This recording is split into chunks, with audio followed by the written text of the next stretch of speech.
Welcome to The Explainer. Today, we're taking well, it's kind of a metaphorical tour through a genuinely radical new framework for human habitation. I mean, we're looking at a blueprint for the future that totally rethinks everything, from how we generate our power to how we educate our kids, right down to how we structure our economies. It's this concept known as the Earthocity ecocity framework. And the big idea here? It's designed to heal our cities, literally from the ground up, by fusing ancient wisdom with some incredibly cutting-edge ecological engineering. Now, our source material hooks us right out of the gate with this really profound question. Can a backward city, maybe one that's struggling with poverty or a severe lack of resources, can it reach an Akashic standard of living? Now, that word derives from the term for sky, so it's basically asking, can a struggling city literally reach for the sky? Well, the framework argues that yeah, it absolutely can. It invites us to imagine this complete top-to-bottom transformation, turning scarcity and dependence into just absolute abundance. And it does this through community empowerment and backward integration. Okay, so let's dive right into this. Just to help manage our cognitive load as we go, here's our roadmap for the tour.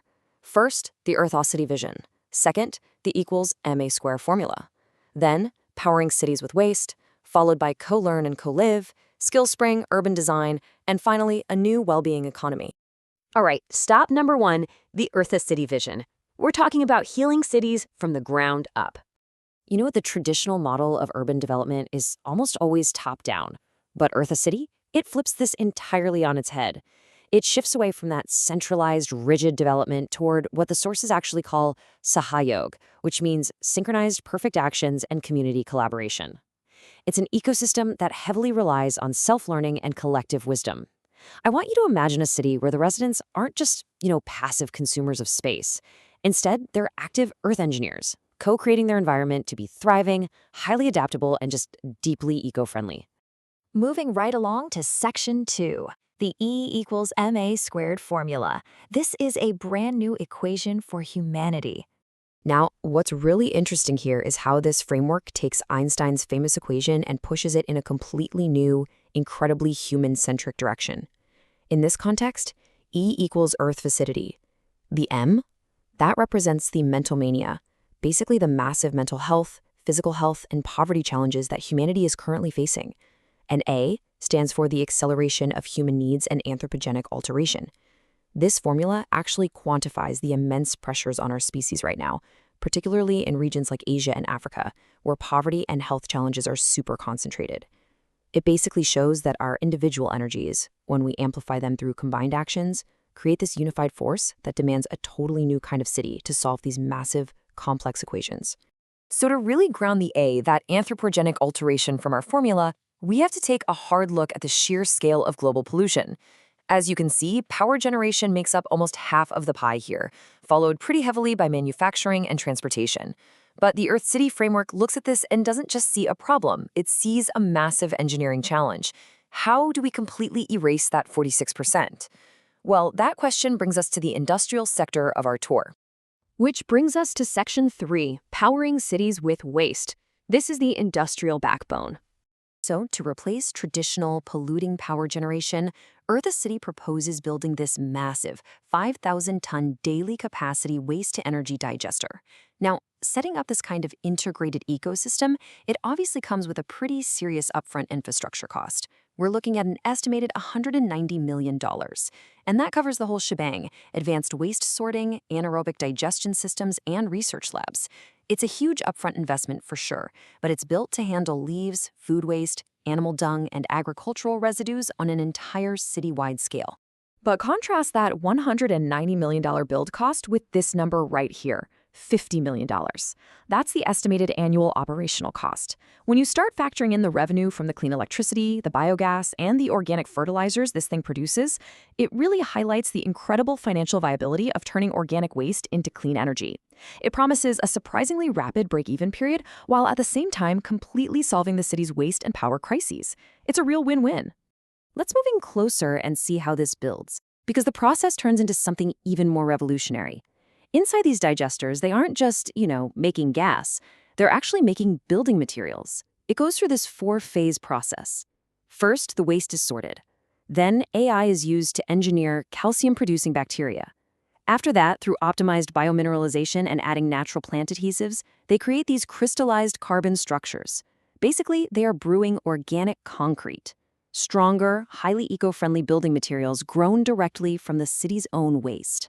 I mean, it's absolutely fascinating, right? Let's pivot a bit for Section 4, Co-Learn and Co-Live. We're moving into the social infrastructure for global citizens. I absolutely love this quote from the source material. Earthocity completely reimagines traditional education. Under this framework, schools are no longer just, daytime learning centers. They become these dynamic, collaborative co-living spaces. Students might actually live in converted classroom hostels. They'd be sharing resources, managing their own spaces, and getting exposed to totally diverse cultures. The idea is that it breeds true global citizens who learn discipline, self-reliance, and deep cultural understanding by actually living and working together, rather than just reading about it in a textbook. Up next is Section 5, SkillSpring Urban Design. This is all about dignity and cyclic economics. So the SkillSpring program fundamentally redefines the modern work environment, and it does so with some pretty incredible features. We're talking about a 4-day work week that actively prioritizes human well-being over just grinding it out. It uses a cyclic economic model that ensures money circulates locally, enriching the laborers instead of just extracting wealth out of the community. It mandates true dignity and top-tier facilities for all workers, treating them as active, vital contributors, not just replaceable employees. And it integrates continuous, affordable skill development through platforms like Coursera. Honestly, it transforms a workplace into a thriving, continuous learning community. And finally, Section 6, a new well-being economy. We're diving into ecology and post-growth.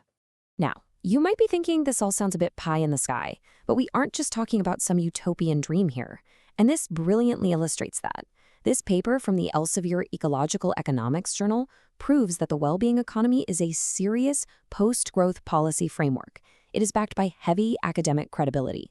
In fact, governments around the world, from Scotland to New Zealand to Finland, are already adopting these exact principles to design their development policies today. So what does this all mean?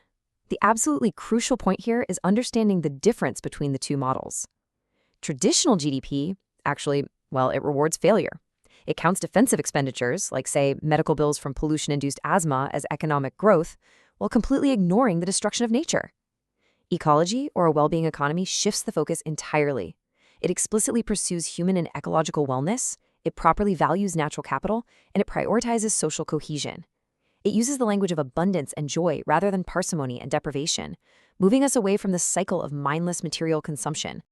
We'll wrap up our explainer today with this really profound metaphor from the text. It states that the earth is our ultimate rasashala, an open kitchen. It's a space meant to transform raw nature into collective nourishment, rather than just being a resource to be stripped and exhausted. It's a powerful shift in perspective, isn't it? It leaves us with a pretty compelling question. By completely rethinking our waste, our work, and our worth, how can you begin to act as an earth engineer in your own local community today? Thanks so much for joining me on this explainer.